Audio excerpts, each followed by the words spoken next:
si on a 4 par exemple régions dans un bassin hydrographique, il y a un seul préfet qui est le préfet de la région finalement leader de ce bassin, qui va être désigné comme préfet coordonnateur de bassin. Donc on peut avoir 4 préfets de région dans un bassin, mais c'est uniquement un seul de ces préfets qui représente la région lead, qui va animer et donc piloter l'ensemble des discours. Bonjour, je suis Imam Mahjuti de Centrale de Java.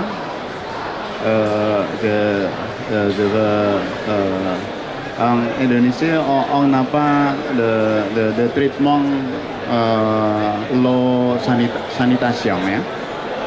Je veux savoir en France qui est l'auprès de water sanitation et puis qui est payé pour le water sanitation traitement. Merci. Merci pour votre question. Alors, en France, chaque utilisateur de l'eau, quand il reçoit sa facture d'eau, paye une petite part sur cette facture qu'on appelle la redevance. C'est une taxe sur l'eau qui va ensuite arriver dans finalement le portefeuille des agences de l'eau. Donc en France, on a 6 agences de l'eau qui vont donc avoir une somme d'argent et elles ont défini en début de programme toutes les mesures qu'elles veulent mettre en œuvre pour arriver à avoir une eau de qualité et en quantité. Donc ces agences payent pour avoir un service de l'eau qui soit à la fois pour qu'il y ait notamment au niveau des stations d'épuration, des rejets dans le milieu qui soient les moins impactants possibles. Et donc ce sont eux qui vont financer la modernisation donc, des activités. Et en termes de fonctionnement direct, par contre, on va effectivement soit avoir des communes, donc au niveau français, qui vont avoir leurs propres installations et donc qui vont les faire fonctionner, qui vont recevoir donc de l'argent pour faire fonctionner l'adduction en eau, pour faire travailler l'adduction en eau potable. Donc là, par contre, c'est donc chaque citoyen qui va payer à la commune, ou bien la commune peut décider de passer par un prestataire qui va être chez nous un grand organisme. Alors parmi les plus connus, il y a Suez, Veolia, etc., qui ont leurs propres usines de traitement, qui vont travailler pour la commune et qui vont facturer ce service-là auprès du particulier ou des professionnels. Et en fonction du volume d'eau que l'on utilise, on paye une certaine prestation qui va permettre donc du coup à ces unités non seulement de payer le coût du traitement de l'eau, mais qui vont permettre également de payer la modernisation, les évolutions, si on décide de changer en termes de normes, par exemple pour retirer certaines substances, pour diminuer en fait certaines substances dans l'eau ou carrément faire disparaître certaines substances. On parle notamment de substances médicamenteuses, etc.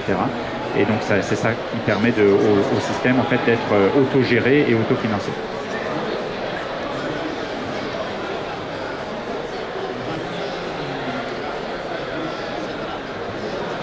Alors non, c'est uniquement au niveau local. Il y a une politique nationale et ensuite elle est déclinée dans chacun des bassins, donc, dont le rôle effectivement est mené par les agences de l'eau dans les comités de bassin qui sont en fait pilotés, animés par un préfet région et par les agences de l'eau. Donc c'est plutôt au niveau local et ensuite c'est très très local pour tout ce qui est modernisation spécifique. C'est bon, j'ai le micro. Voilà. Merci, docteur Lionel. Moi, je crois que c'est vrai que depuis avant-hier, moi, je suis vos exposés. Et aujourd'hui, sur la gouvernance de l'eau et changement climatique, effectivement, il y a pas mal, une très bonne organisation à ce niveau, partant des directives cadres jusqu'aux lois et principes, mais aussi par une organisation par bassin qui fait qu'aujourd'hui, la France est divisée en 6 bassins. Et vous avez dit que pour chaque bassin, effectivement, il y a un partenariat eau. Alors, ce partenariat eau, est-ce qu'il a un lien avec ce partenariat français de l'eau ou pas? Deuxième question, c'est déjà pris en compte, c'était par rapport au découpage. Parce qu'aujourd'hui, les 6 bassins n'obéissent pas au découpage administratif et que le préfet, vous l'avez dit, c'est lui qui préside. La question a été répondue. Là aussi.